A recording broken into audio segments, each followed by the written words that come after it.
there's something obviously happens from the moment they find CrossFit and they're excited to open their affiliate and that day.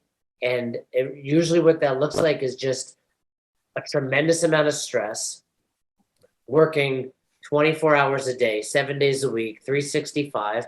And of course they're looking to sell. They're just like, man, I don't want to do this thing anymore.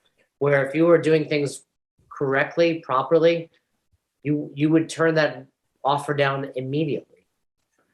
Yeah, and this is where obviously people do this because they're passionate about it. And again, we've talked about the passion as a shelf life, and passion without a plan is just passion. Like at some point it will subside and you'll just be left with this steaming pile of crap that you just no longer are passionate about.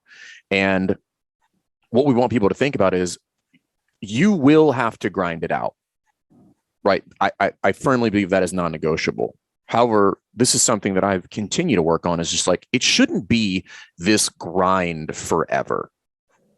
Right. And this is probably this weird pitfall that like simply just doing CrossFit as an athlete, forget business owner, allows us to deal with. Is just like the grind. It's like, I get this shitty workout 1 rep at a time. We just keep going. Right. And then somehow that becomes a badge of honor, is that I can just deal with pain for extended periods of time, which is okay, cool.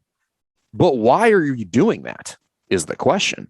Simply because you can deal with a lot of pain doesn't mean that you should be.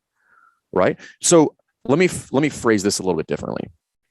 A lot of CrossFit gym owners are doing okay. And when I say okay, I mean actually not great. And they're working really hard, right? And they're still quasi having a good time. How much better do you think it would be if it was easy? Like, how much more success would you see? How much more fun would it be? How much more joy would you get in your life? How much more results would the people in your sphere get if you worked your ass off and then systematically made it easier over time? Instead of saying, well, it's just supposed to be hard forever. No, the problems change. The degree of the situation changes. You know, the number of variables and all that stuff changes. But at some point, if it never gets easy, you're doing it wrong.